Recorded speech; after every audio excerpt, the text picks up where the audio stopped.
श्री स्वामी समर्थ. आपल्या मुलांवर चांगले संस्कार व्हावेत अशी प्रत्येक आईवडिलांची इच्छा असते.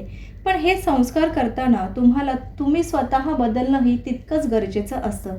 जर तुम्ही तुमच्यामध्ये काही बदल केलेत तरच तुम्ही त्यांच्यावर चांगले संस्कार करू शकता. तर हे बदल काय आहेत हेच आज आपण इथे जाणून घेणार आहोत.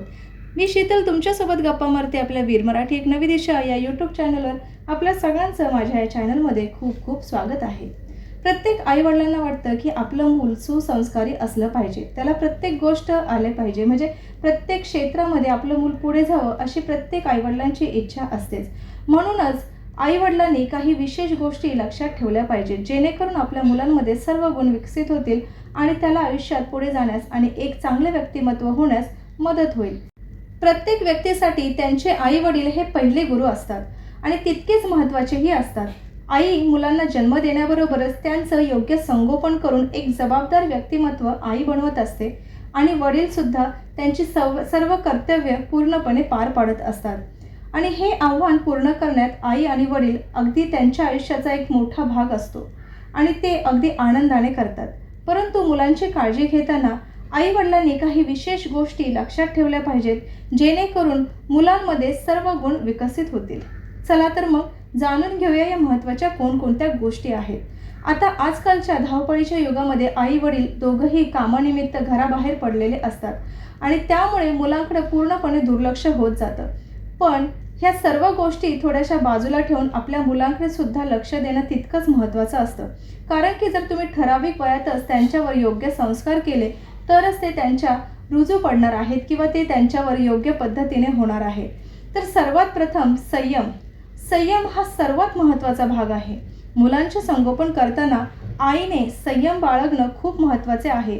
आता आई कामानिमित्त घराबाहेर जाते म्हटल्यावर दमून थकून आल्यानंतर आईचा संयम हा सुटला जातो, म्हणजे पेशन्स जे असतात आईमधले ते पूर्णपणे निघून जातात. आई पूर्णपणे थकलेली असते.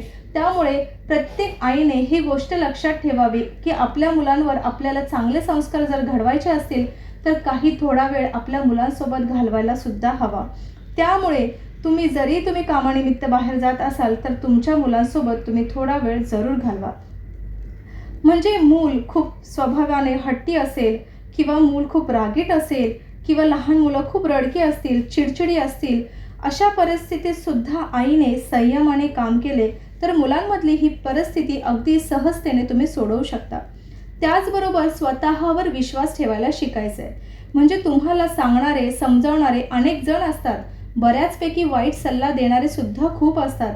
पण अशा लोकांकडे तुम्हाला लक्ष न देता तुम्ही तुमच्या विचारांवर, तुमच्या मनांवर विश्वास ठेवला पाहिजे, जेणेकरून तुमच्या मुलांना तुम्ही विश्वासात घेऊन 4 चांगल्या गोष्टी शिकवू शकाल. इतरांचे सल्लेसुद्धा तुम्ही विचारात घेऊ शकता, पण तुमच्या मुलांना तुमच्यापेक्षा जास्त कुणीही ओळखत नाही हे नेहमी मात्र तुम्ही लक्षात ठेवायचं आहे.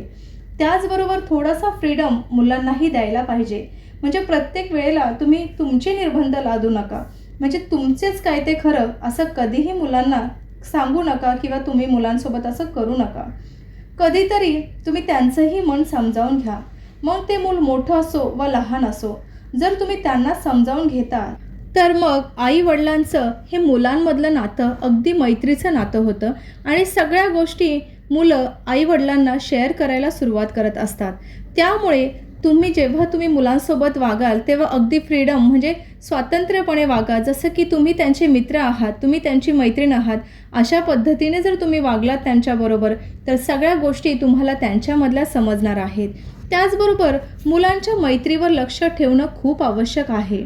आपल्या मुलांना चांगली संगत आहे की नाही हे आईचे कर्तव्य आहे. कारण की आई दिवसभर घरात असते, जरीही नसली तरीसुद्धा आईने ही गोष्ट कटाक्षाने लक्ष द्यायचे आहे किंवा वडिलांनी सुद्धा या गोष्टीकडे तितकंच गांभीर्याने सुद्धा बघायला पाहिजे.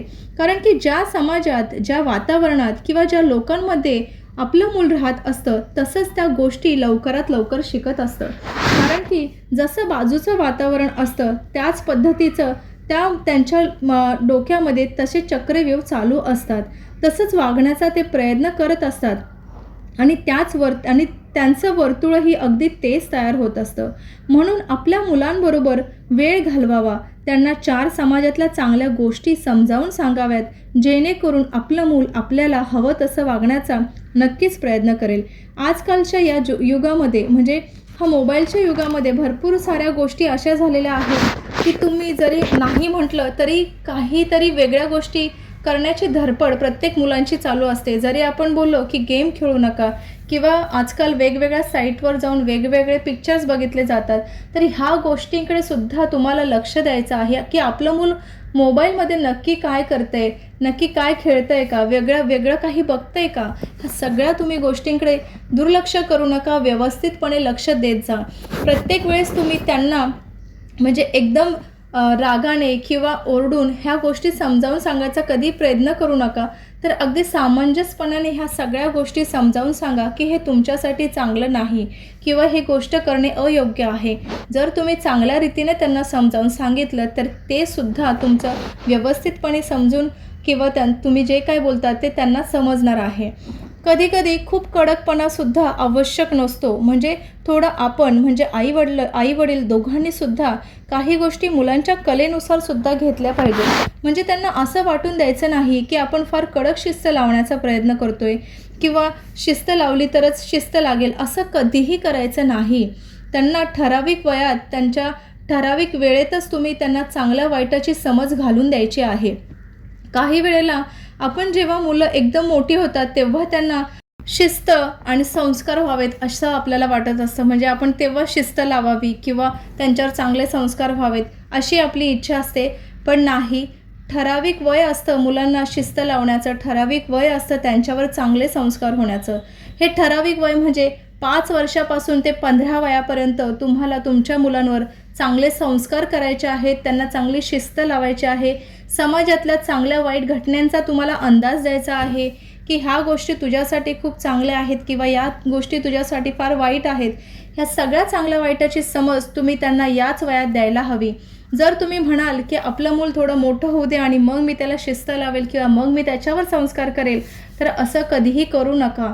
संस्कार म्हणजे काय, तर संस्कार म्हणजे मोठ्या माणसांचा नेहमी आदर करणं किंवा दुसऱ्यांना मदत करणं किंवा थोड्याशा देवाधर्माच्या गोष्टी काय आहेत त्या समजावून सांगणं, रोज देवापुढे हात जोडून नमस्कार करणं, थोरा मोठ्यांचे घरातल्यांचे सर्वांचे आशीर्वाद घेणं, याला संस्कार बोलतात. शिस्त म्हणजे तुम्हाला तुमची मुलं कशी वागताय किंवा तुमच्या मुलं जी वागतायत हे तुम्हाला म्हणजे पटतंय का, ह्या सगळ्या गोष्टी ज्या आहेत हे शिस्तीचा एक प्रकार आहे.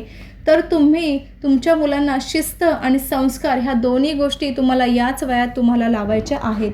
शिस्त तर लावलीच गेली पाहिजे, कारण की ठराविक वयातच त्यांना चांगल्या वाईटाची समज असणं गरजेचं असतं. उदाहरणार्थ आता मी तुम्हाला सांगते, आपलं मूल मित्रमैत्रिणींसोबत कुठे बाहेर चाललं आहे. मग तुम्ही त्यांना विचाराल की कोण आहे रे तुझ्यासोबत किंवा चांगली मित्रमैत्रिणी आहेत ना वगैरे वगैरे, तुम्ही रागावून त्यांना विचाराल. तर असं कधीच करू नका. तर तुम्ही त्यांना असे प्रश्न न विचारता जरा गोडी गुलाबीत म्हणजे त्यांना सामंजस्यपणे जरा हसून चांगल्या मनाने चांगल्या वेळात त्यांना विचारायचा असा प्रयत्न करा की अरे तू मित्रांसोबत चाललायस का, तू सगळे मित्र आहेत ना तुझ्यासोबत, व्यवस्थित जा आणि घरी व्यवस्थित सांभाळून ये, आम्ही तुझी वाट बघतोय. असं चांगल्या गोष्टी आपण आपल्या मुलांना बोलायच्या आहेत आणि सामंजस्यपणे बोलायच्या आहेत. तर काय विषाद आहे आपली मुलं वाईट मार्गाला जाण्याची. आपण जर मुलांना समजावून घेतलं, आपण मुलांना चांगल्या 4 गोष्टी समजावून सांगितल्या, तर नकळतच आपली मुलं ही संस्कारी होण्यास वेळ लागणार नाही. प्रत्येक आईवडिलांनी जर या गोष्टीचं पालन केलं तर आपलं मूल हे अगदी आदर्श व्यक्तिमत्व म्हणून घडेल. प्रत्येक आईवडिलांनी अगदी कामातून थोडा वेळ जरी दिवसातून 2 तास जरी काढला तरी त्यांच्यासाठी पुष्कळ आहे. कारण की आजकालच्या मोबाईलच्या युगात किंवा आजकालच्या कामाच्या युगात आई-वडील आणि मुलांमधलं कॉन्व्हर्सेशन खूप कमी होत चाललं आहे. त्यामुळे मुलांना आई-वडील बोलायला नसल्यामुळे मुलं मोबाईलच्या आहारी जायला सुरुवात केलेली आहे किंवा TV बघतात किंवा दुसरे काही छंद ते जोपासत असतात. म्हणूनच अजूनही वेळ गेलेली नाही. तर आपण आपल्या मुलांना व्यवस्थित समजावून घ्या. आपल्या मुलांमधलं कॉन्व्हर्सेशन हे नेहमी चालू ठेवा. काही गोष्टी मुलांनाही सांगा, काही गोष्टी तुम्ही मुलांच्याही ऐकून घ्या. अशा पद्धतीने जर तुम्ही मुलांवर चांगले संस्कार आणि चांगलं शिस्त लावण्याचा जर प्रयत्न करत असाल तर नक्कीच तुम्हाला यश मिळेल. अशा पद्धतीने तुम्ही मुलांवर चांगले संस्कार आणि शिस्त लावा, जेणेकरून एक सुसज्ज आपलं नागरिकत्व आणि समाज घडेल. श्री गुरुदेव दत्त. श्री स्वामी समर्थ महाराज की जय.